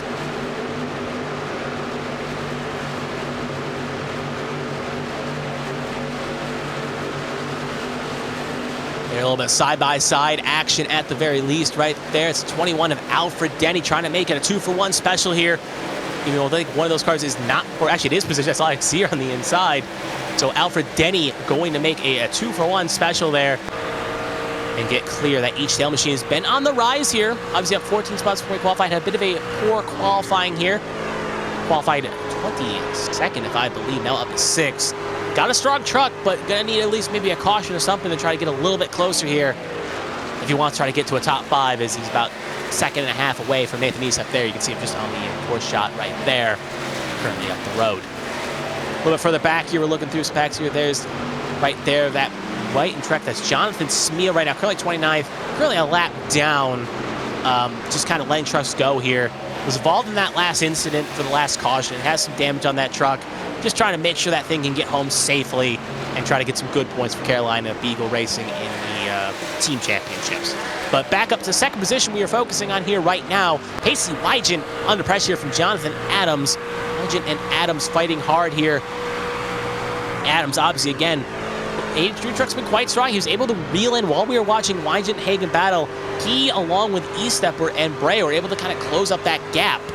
And right before the pit stops occurred, and obviously they got some fast trucks, but just to show you, just up the road right there, that little, on the left side, that is not John Hagan, that is the 15 truck going one down here. But just up there, that little squid going through the tunnel turns, that is, if we get a nice little zoom in there, little CSI zooming in there, that is John Hagan right there. Yeah, we're enhancing, zoom and enhance please, thank you. And that's John Hagan right there. Yeah, that's quite good, that's 1080 right there. I think you can read the sponsors from here at the very least, but we'll get a nice little zoom out here just to show you how the distance is at the very least. That is about 1.5 seconds, and looking at the laps at the very least, gaps are beginning to kind of grow here, and right now, best lap Hagan that time by 0.2. So Hagan is still pulling, but right there, Jonathan Adams going to get a good run here through turn 1 here. Could be able to clear if he gets his bearings right, but Wygant going to keep the throttle on the high side. Should get the run off here he needs. Adams not going to be able to get it done. And we've seen that move happens, but major pit stop is... Oh, there's the pace car driver. Get a good little view here. Hasn't had to come out in a couple laps, so you're probably eating a hot dog right now in the car. But Anyway, though, there's Jonathan Adams, there's Wyatt, back to the battle for second here, and Brea remembering the distance as well. 3 wins for the top 4 right now at the very least here, between first and fourth. But you can see Wyatt right now at the very least keeping distance, holding position over Jonathan Adams. Adams, though, going to have to try to gear back up to get another run. But they did kind of close the gap at least a little bit on Hagan, as it's now shaved down to 1.3 lap time. This time by will give us an indication of what's been going on. And John Hagan did a 55.40 that time by. Pacey Wyatt a 55.17. Out of that top 5, John Hagan was actually the slowest along, tied with Alfred Denny. And the fastest was actually Pacey Wyatt at 55.17, 55.27 for Adams, and a 55.20 for that. There's Lilac Sear coming on in. Obviously, she had to take one more pit stop here. Could not make it to the end. Was hoping for a caution. And actually, we do have some breaking news here. Nathan Estep has just disconnected. Remember, he was inside that top 5, so it's going to promote Alfred Denny in the 5th position. So that is not good for Nathan Estep in his connection right now. He's going to be kicking himself, looking at a good top 5 run. And now, even if he does come back, he'll be just a couple down. But we'll see if he does like to come back in here and maybe try to hope for some chaos. But with 12 to go, coming up to 11 to go here. Actually, yep, 11 to go. Just want to make sure Adams, Hagan not cross the line there. You can see Adams ticking away here, and they are closing the gap. It is coming down. That time by. Wyatt, Adams, and Brea were all faster, obviously with the toe of Adams and Brea helping there. They were all net faster than John Hagan. So Hagan is slowly getting reeled in here. Hagan was able to hold his nerve, though. We saw before the last pit stop window opened there, he was able to hold his nerve. So maybe Hagan's saving up those tires, letting them cool here, knowing that he doesn't have to race hard here. Maybe he wants a challenge. You never know what goes on in the driver's head sometimes when they want to fight. But right now, he's holding his nerve as we get another little enhance there to show you just the distance. You can see the mad, mean machines of the grills there slowly catching up. And the question is Hagan ready for the challenge that lays ahead as we're coming to 10 to go? See in the chat right now, someone already rooting for Pacey right now to try to get back up there. He's slowly doing it, but looks like a little bit of time lost there. A little bit slower. Hagan steps up to the call of the bell. And that time by, Hagan was the fastest out of the 3, not the 4. Brea was slightly faster, but right now Hagan is keeping it going. Hagan's put the foot back down. This is one of the closest battles we have on track at the moment. Everyone else is pretty much spaced out outside the top 10 here. Everyone got promoted up one spot while Nathan Estep's disconnection, so it puts Ryan Pinnell inside the top 10 now as well. So good runs all around for most drivers in the top 10. Right now we still focus on Adams here. Again, a season is defined by what you can do when the going gets tough. And looking at, again, the standings. Pacey Wyatt is currently 7th. Trying to get some more distance above the cut line. A good win would get him that distance he needs. John Hagan, even with 2 wins, is in 5th by missing a round. So getting some more cushion would be good for him in that regard as well. So, and even Jonathan Adams right now, a little bit further down the standings, looking to try to get something going. Darren Barrow obviously running full-time in the Cup Series, so, and even though he's currently 23rd as well. So at the very least, some of the drivers looking for wins only. Others looking to try to get themselves a chance here in these playoffs. Try to get something happening here. The upcoming chase, I should say. Chase has playoffs. Nice little wide shot there. Again, gaps under a second now. It is closing, and it's closing quickly, but is it quick enough?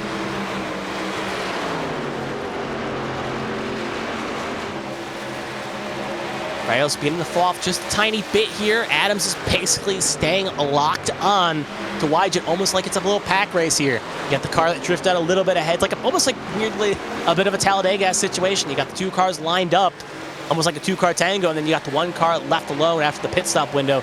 Trying to hang on. 8 to go.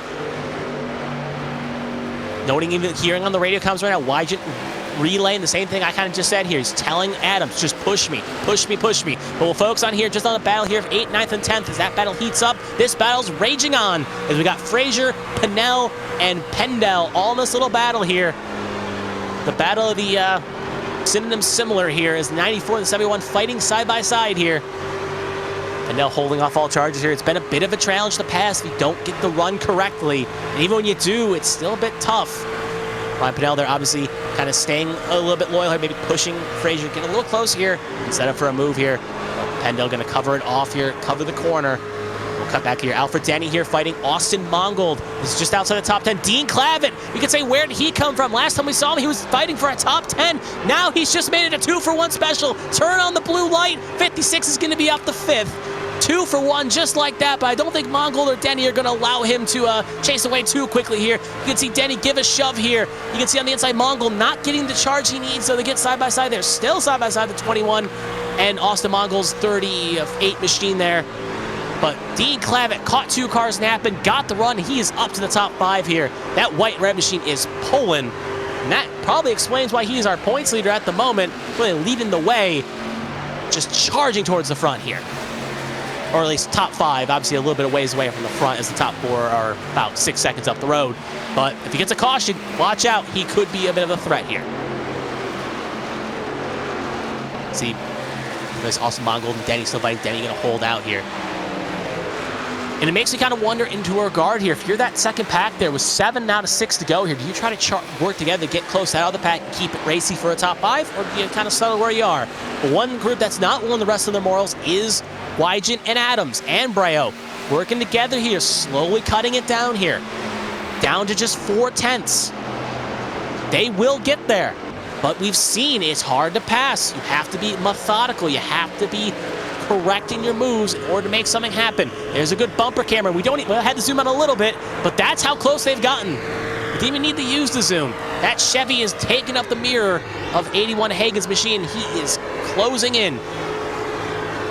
And coming to 5 to go, he's going to have at least 3 drivers. Breo hits the wall there. You can't see it, but Breo taps the wall. That's going to take him out of contention here. You can see him right there. He came off 2, smacked it hard, had a tank slapper.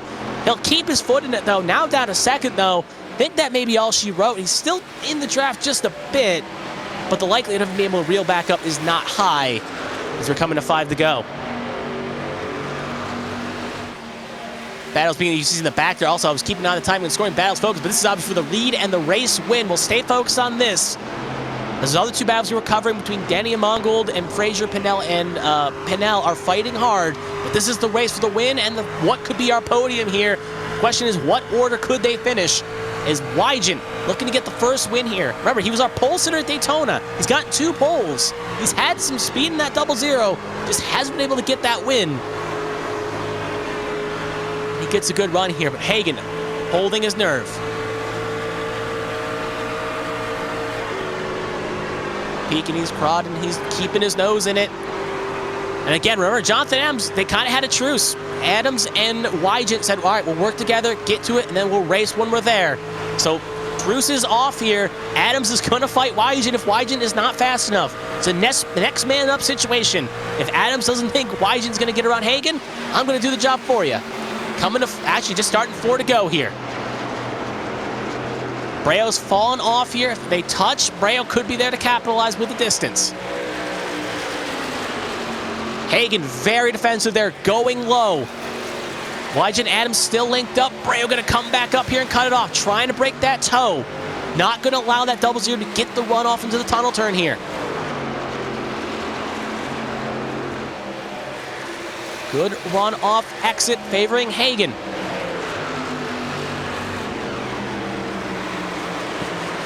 Adams looks like he's got a run here at the very least, but can't make anything happen of it. Coming to 3 to go. They'll have to gear up again. Wygen will have to get back on his horse and try again along with Adams. There's Breo again, a little bit of a distant 4th here. If they touch, he'll be there.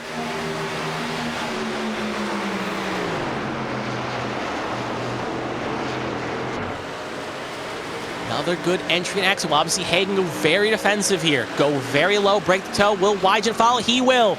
Almost like we're on the backstretch of Indy here. High and low, weaving and bobbing. Adams does not move. So you're going to have Adams to ride on board here with his bumper camera.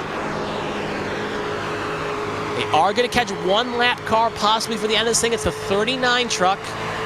But the race is not high there. Hagen gets a little off line there, but not going to affect his speed too much. Coming to the penultimate lap here, 2 to go this time by. Very defensive eye by Hagen. Wygen's not been able to get the run. All 3 trucks go low.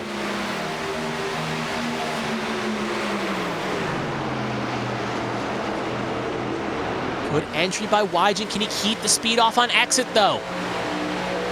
Looks like he actually will. Will he follow down? He will not follow down Hagen. He will go down a little bit, but not fully. Cap just above a 10th here. Looks like Wygen's going to set up for the white flag lap here to try to make something happen. Adams is there just in case something happens. Breo bin the distance if it gets too chaotic. Hagen going to go defensive. As long as the caution doesn't come out in the next basically half a mile, we are going to see the finish this thing under green. Flagman's got the flag out. As they come around the last corner here, the white flag is going to be in the air. It's going to be a race to the finish. Who will it be? Hagen, Wygen, or Adams? One of these three men will take that trophy. You can see Hagen going to go defensive. He's weaving. He's not going to allow either driver to get a run. Wygen going to send it in deep, though. Going to try to get the run off the exit, try to play it wide. Good exit off the corner there. Hagen go defensive. Wygen going to follow. Even Adams as well. Going to go high, low, almost gets either. Going to try to get a corner pedal there. He can't. He's trying what he can to get a touch. They touch. You can see Wygen trying to get a fender in there. Couldn't do it. He's not going to be happy with that blocking. Coming off of the last corner here. Wygen, how aggressive will he send it here? Does he have anything left in that 0-0? Final corner here, he's going to aggressively send it. He's going to be on the inside. Hagen, though, going to try to get the run off the corner there. Lap truck not going to play a factor. As they come off the last corner here, Hagen going to hold his nerve. As they come to the checkered flag, it's going to be John Hagen by a few car lengths, beating Pacey Wygen. Jonathan Adams home in third. Breo going to bring the truck home in fourth. And Dean Clavitt is going to bring that 56 truck home in fifth. And that was a race to the finish there. Wygen tried anything he could there to get around and just couldn't get the run there off the 2. Don't know if he's going to be too thrilled about it, but that's the way it shakes up in the end. John Hagen going to take his 3rd win of the season with Wygen 2nd, Adams 3rd. The rest of the deal finishes up here. Mongol, Denny, Frazier, Penel, and Pendel will be our top 10 here. But overall, that was a very exciting race. You got a lot of action, a lot of good fighting there. You can see a few drivers coming up, giving some congratulations to Hagen. There's Adams, kind of showing a little bit of his, there's kind of a little, a tap of friendliness. There goes off Mongol on the inside. Actually, that's a good question. Pulsatrix brings up a good point here from the production booth. Is he low on fuel here? I think he may be out of fuel here. He's ran out of fuel. He underfueled that car. You can also see Breo there on the inside. He, I think, maybe out of fuel too. So they ran one of those old Pocono finishes here. Few trucks not understanding it's the cooldown lap here. Almost took out our 1st and 3rd place cars there until Santiago and that Pepsi Mongo machine. But yeah, ran out of fuel, so we're not going to see him. He can't burn it down if there's nothing to put in the fuel tank. Unless he wants to find an electric battery to put in that thing. But yeah, Hagen going to come down here the straight.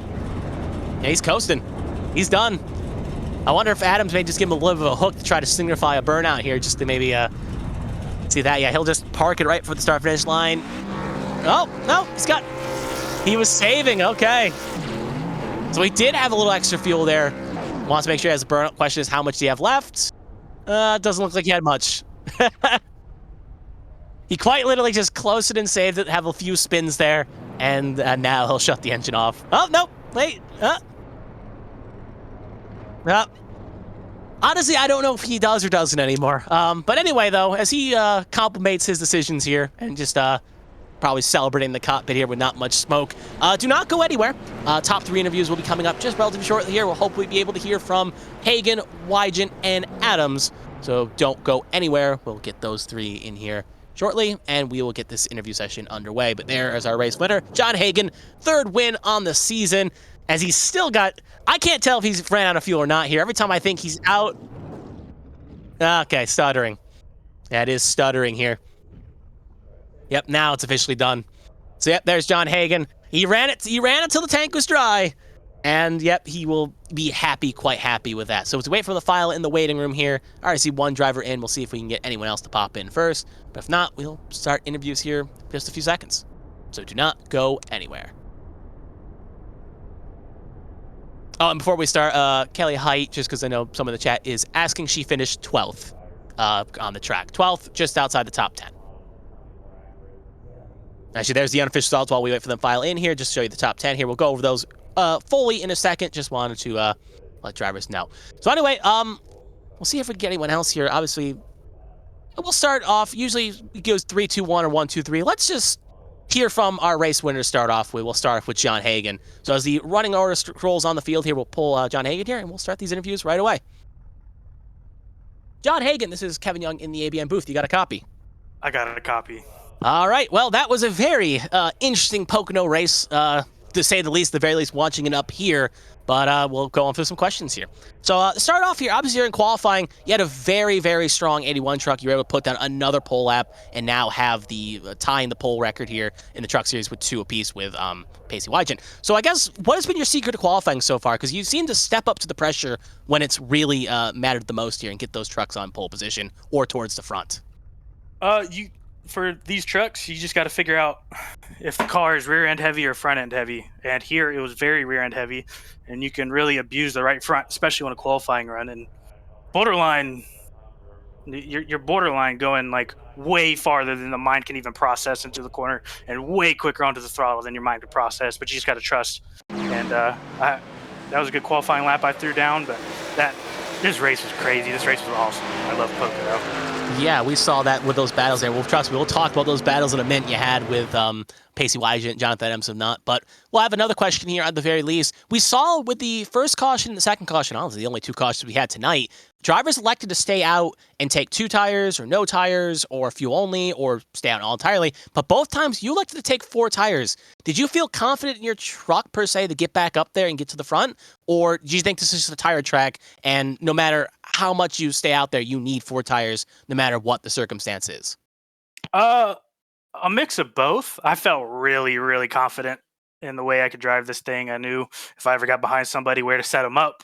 I knew if I was towing up to somebody, where to make the pass and whatnot. And I felt confident there. I also knew that even though the tires weren't overly wearing, that after 5 or so laps, there would really be not a big difference, but a noticeable one, enough that people on old tires wouldn't be able to pass and people on new tires could make the moves that they wanted to. And so both those times I'm like, all right, I guess I'll put the 4 on it and hope that we don't have a caution fest like the HTL Cup. And worked out. Yeah, it worked out. It was a few cautions in between. Don't see it too often, but it's always a treat to see it, especially at Pocono. We're going to provide some great racing. Speaking of the battling, we saw you right before that last pit stop window right there. You having that great battle with Wygent. Almost 2 laps, you were side by side. So kind of take me through that a little bit there at the very least. We saw you just keeping the foot down. We almost put you in the wall there at a point, and you still kept the foot down there. You weren't lifting. You weren't giving an inch there. So kind of just take us through it here, because we saw a little bit further back, some drivers kind of struggled to make those passes, and it seemed like it was just a situation about getting runs, but you were keeping your nerve, making passes where necessary, and you were just keeping the foot down. So how did it feel out there in that battle and just general today passing? I knew that it's really hard to pass here, especially on 1, a fixed set, and 2, even tires. And Pacey's lights out fast. Always been, always will be. And I knew if I give up the lead there, I'm now working from behind, where if I keep the lead going into that pit stop, knowing that I was pitting in like 2 laps, that I had a better chance at dictating how much tire saving, how much fuel saving I could do, rather than sitting behind and being at Pacey's mercy. So I battled for everything I had, tried to keep that lead, and it worked out. Got a little close there, the double third. I don't know if I squeezed, but I knew I was going to put it as close as I could to Pacey and hope that they didn't spin me around, But it was mainly track position. It was P1 versus P2. You've seen it in real life with Kyle Larson in 2021 at Phoenix for the championship. Track position was huge. So that's what I was going for. Yeah, and it worked out quite nicely there indeed. Obviously, I do have one more question, but just a quick one there. Obviously, did you underfuel it, or was that just the fuel limit just coming to the pure end there, coming to the end? Because we saw you sputtering and getting some help from Jonathan Adams there to make you get at least a few laps of burnout there. So did you underfuel it a little bit to get you that extra pace, or was that just how much the car could take? That was a full fuel tank, and Wow. The person in second would have I knew the person in second would have a slight advantage, which is why y'all saw me breaking the draft as much as I could, not giving them any assistance. But being the leader, you're probably about a half a lap worse to fuel than the second place car, especially if they're in tow. So I was having to save aggressively, and I kept on looking at times like, hey, when can I push? Hey, when can I save? And it worked out. And I guess last question will be here. Obviously, if you are here next week, they are going to Rockingham. So if you are going to race here next week, do you feel confident in Rockingham? Do you think you can add a fourth win and another trophy to the cabinet, if you will? We've won at a short track-ish. Milwaukee's a short track-ish track. We've done a mile and a half. We've done a super speedway. Next up is Milwaukee. I don't know what you call that. Or not Milwaukee. I'm sorry, Rockingham. Rockingham. The Rock, North Carolina. You call it a lot of Yeah. different synonyms. I don't know what kind of track type that is, but I feel good. I ran a bunch of C-Fix there. Pretty much put me anywhere in this truck, and I'm confident in it. So we'll be up front. We'll be racing.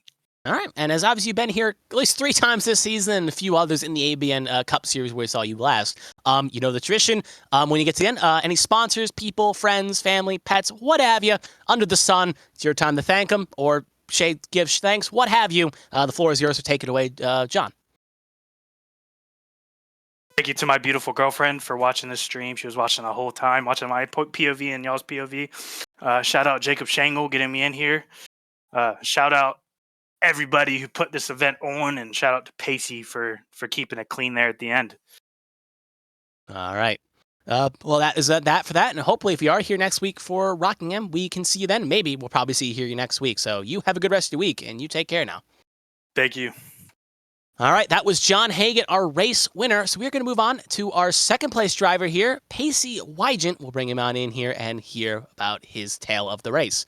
Pacey, it's Kevin in the ABN booth. You got a copy? Yep. All right. Well, I guess we'll start off simply where every story starts, the beginning here. Again, you've really had good trucks during qualifying, and you have 2 poles, obviously, here tied with John Hagan this season. So I asked him that question. I'll ask you, too. What is the key around qualifying here? Because you've been really good at in getting that truck into the front row or top half of the grid more often than not. It's just about hitting your marks. You gotta be really consistent. It's a big track, so there's a lot of spots to lose time, and it's just all about hitting marks. Mm-hmm. All right. I guess next question, obviously here. Obviously, when you're watching the battles on Pocono here, you were quite strong here. You were making charges. You had led only 2 laps, but you were always up in that second or third position here. So I guess my next question would be here. Obviously, it seemed a bit tricky to pass. So how did it feel out there passing, if you will? Was it a bit hard to make that move? Was track position more key than not, in your perspective? What was your key to the race there with passing? I'm not really sure. It's Pocono's so hard to pass at, regardless of what car you're in or anything like that. So it's more or less just trying to save tire, and if you can save tire more times than not, you'll be able to be up in the front. Hagen's probably one of the hardest people I've ever had to try to pass, and probably one of the most aggressive people I've ever had to try to pass. Mm-hmm. And Always saw that with the weaving down the straight and trying just to keep that thing ahead there, trying to break the toe. I guess next question, speaking of our race winner, John Hagan, thoughts on him tonight when how you guys raced there? We saw right before the final pit stop window, you guys were basically having a 2-lap duel there, just trying to get an advantage, and even near the end, you were not allowing that 81 truck to get away. So thoughts on the battle you had with him tonight, as he seemed to be your main rival on the track? I mean, it was a fun battle. It's just back to the whole passing thing. I'm pretty sure I had the better truck 95% of the runs. When you are playing defensive and not allowing the guy to get to your outside here at Pocono, it tends to get really tricky. I guess that's why they call it the tricky triangle. But Yeah. it's hard to pass on the inside. Yeah, we saw that, just getting that run. And you tried your might. You even tried to get on that high side in the end, and it couldn't work out there. Last question I guess I have. Obviously, next week is Rockingham. I'll make sure I double-check that real fast, but I checked the calendar here. Yep, it is Rockingham. So if you are going to be here next week in that 00 truck, how do you feel about Rockingham? Do you think you got a chance to maybe get that first win in the column? I'm not sure. No? I've ran 1 race total at Rockingham, so we're going to have fun. Never ran in the old NASCAR games or anything else? I mean, if you go back to like NASCAR Thunders, I Fair ran it enough. there, but Fair that's enough. way different. Yeah, it's a different play style, Simcade, what have you. But yeah, other than that, though, obviously we've reached the part of the broadcast here where we've reached the end of the questions. So if there's any sponsors, family, friends, what have you under the sun, take it away and shout them out. Y'all up in the booth broadcasting, HTL in general, just putting it on. It was a really nice show tonight. I'd like to thank my sponsors, Sophia the Fierce and Jones P&D. And shout out to my spotter, Rodney. helped me with the fuel saving there at the end, and just letting me know I was hitting my marks, and just he was a wonderful help tonight. Good to hear. It's always great to have a good spot in your ear. And when they do it right, they can get you the great things. So thank you for joining us here, Pacey, and hopefully maybe we'll be talking to you next week if you can get a good run at Rockingham. Yeah. That was Pacey Wygant in the number 00 here. We got one more truck to answer out to here. We're going to pull him in here. It's Jonathan Adams. He finished P3. We'll bring him in here right now. Jonathan Adams, this is Kevin. I almost said Carmen. This is Kevin in the AVN booth. You got a copy. Here. All right. First time we've really talked to you here this week. But first, every story again starts with the beginning here. So we'll start. You've in the opening parts of the race, you had a okay qualifying run here, but you were kind of in the middle of the pack here. So how did this? As usually the first two drivers we were talking to, they were kind of up front most of this race. You had to come from a little bit farther back to try to get this thing to work. You started third, obviously. You went a little further back in front. So I guess how did that truck feel out there tonight? Do you feel confident with that truck? You could make the moves you needed to do? Oh, I did not feel confident whatsoever. My head hurt going through that pack. I'm not gonna lie. Oh, My head hurt. No, I'm playing. But truck felt good. Get through the pack. Just maneuver my way through. Just trying to pick them off one by one. I kind of set myself up with that weird strategy on the first caution, taking no tires, just seeing how that felt. So I mean, making the way through the pack on the opening run. I mean, it wasn't terrible, but still ended up third. So I'll take it. Yeah, we saw that strategy. Obviously, we saw Wygant and Adams both elect to take tires, both stops. You obviously first stop, you went for the track switching gamble, and it kind of worked out. And then you obviously took advantage of that and kept that truck running good here throughout the run. So again, I'm assuming I'll just quickly add on to that comment real fast. I'm assuming that truck was not fun when it was on not fresh tires at the very least. It wasn't as bad as it probably looked. It was a lot. It was a lot turning right more than left at some occasions. Just so I mean, it didn't handle as bad as I thought it was, but because I came in here with no practice, so I mean, it's not terrible. So um, didn't know what to expect, and well, that caution kind of saved me a little bit because that was definitely the tires were definitely killed when I did that. So Yeah. I guess another question we'll throw out here. Obviously, we saw on that last pit stop when obviously you were pulling out, and when Wygant and Hagen were fighting, you were able to get that truck real in that pack and last pit stop. We almost heard on the radio comms there a bit of a truce, if you will, between you and Wygant to try to reel in Hagen. So I'll ask this question. Obviously, it's sometimes, even though a truce always kind of works out, it always feels like it sometimes goes against the racer's best interest. So yeah, obviously, it made sense to work with Wygant in that case, but did you have any extra plans, like when you caught Hagen, what was going to happen next? Because passing seemed to be a bit tricky out there. So what was your kind of going in your mind when working with Wygant there trying to get to Hagen? Did you have another plan to maybe get around him, or were you just riding around to see what happened next? well, I'm gonna be completely honest. I did not hear my comms were not working, so I did not hear that PC wanted to work with me. Honestly, I was just sticking behind him to see where it went. Yeah, but I mean, I guess it worked out. Yeah, fair enough. He basically said, just keep pushing me. We're going to catch him. So that's why I thought you guys are at least in a legion. But honestly, I guess it worked out in the end. Yeah. Honestly, I was hoping to push them up there and they two get at it, hopefully wreck each other, which I thought they were going to. But I mean, yeah, they tried. They were beating them, breaking off each other there, but they kept the foot in it. I guess. Other than that, though, obviously we saw with the fuel run here, obviously the last pit stop, any concerns for fuel? Because obviously we saw Hagen run out of fuel, Brea run out of fuel, and obviously fuel lights were close for even Pacey. Obviously you probably packed a little fuel, but were you any fuel concerns coming for those last couple laps there? Oh, I had no fuel concerns. I was going to burn to the last drop of gas. I was going to burn it. And fair. well, that's yeah. You were going to burn it regardless. Yeah. You were going to run. You were going to get that podium or that win or run out trying. One more question here. Obviously, next week is going to be Rockingham. Thoughts on the track? Do you think you can get a good run here and maybe try to get that first win of the season? Oh, I'm just going to heck, the last time I was on the podium before this, I came in with no expectations. I came in here with no expectations, and I got on the podium again. So I'm just going to go into Rockingham with no expectations at all. I guess hopefully it works. Yeah, it's not a bad strategy. If you don't give yourself any expectations, you don't psych yourself up or don't make yourself ready to fail, you can always outperform what you think. I guess obviously we've gotten to the point of the news, though. If there's anyone you want to shout out, sponsors, friends, family, what have you, floor is yours. Take it away, Jonathan. Oh, I just want to shout out, first off, my truck team owner, Mr. Steven Oberstadt, for giving me the opportunity once again, racing this 83 Mossy Oak machine. And I wanted to thank the scheme designer, Mr. John Smeal. I appreciate him making all the schemes for this whole team we got here. And that's about it. All right.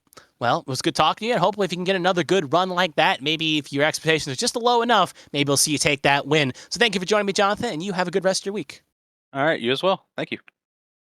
All right, that was Jonathan Adams, our third place finisher there. So that will do it for interviews here. We'll take, we do follow this little highlight package here of all the 3 drivers. That was great for Sticks to pull up there while I was doing the interviews. We'll take a quick look at the unofficial results, and we'll be on our way. So John Hagan takes the win here, very close over Pacey Wygant. Jonathan Adams gets the last step of the podium. Moving on down the field, we got Jerry Brayo and Dean Clavitt, our points leader, will get a top 5. We saw that move where he did that where did he come kind of pass, gets that truck up to 5th. Austin Mongold, Alfred Denny, Lily Frazier, Ryan Pennell, and Christopher Pendell will round out our top 10. Moving a little bit down the field here, we got Patrick Oberstadt, Callie Height, Mark Parkhurst, Zach McBride, Caleb Carter, James Monarch, Richard Gonzalez, Casey Ellis, Lilac Zier, and Greg Pillar rounding out the top 20. Scott J. Posnensky, Mike Saccone, Angel Santiago.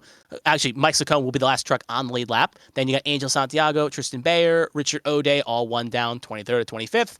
Caleb Eichler, John Smeal. Obviously, this is where we're getting a little bit more of the damaged trucks. Dale Markowski got damaged on the open lap. He'll finish 28th. Nathan Estep had the connection issue, was looking to get a top 5, and sadly will be kicking himself. Will end up with 29th. And Bobby Blowers, obviously involved in that second lap, ends up behind the wall on 30th.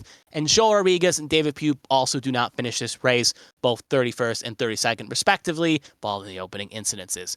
So, yeah, that will do it for that. Obviously, with some question marks around things, we'll see how the schedule goes. But at the very least, I can confirm one thing at the very least, is that next week, the HTL Truck Series will be at a track here. I'll quickly just pull it up here if I can find it real fast. So give me 2 seconds here. I know at the very least, the Truck Series is going to Charlotte, Rockingham, like I said. It looks like they are going to, if this is correct... That's double week, so they're both going to Rockingham. So they're back to the back-to-backs here. Both the Cup Series and the Truck Series will be going to Rockingham next week for Monday and Tuesday, and that should be a great showing for both. 8:15, obviously Eastern Standard Time here for Tuesday. If to watch this race here, all of them will be on ABN1. But that will do it for me, Kevin Young. I'd like to thank Styx here in the booth. She came in clutch late there, obviously with a bit of unforeseen circumstances. Did a great broadcast there. Great to work with her again as a production booth. But yeah, it's quite a good broadcast here. So for her and myself, I am signing off. So thank you and have a good rest of your evening.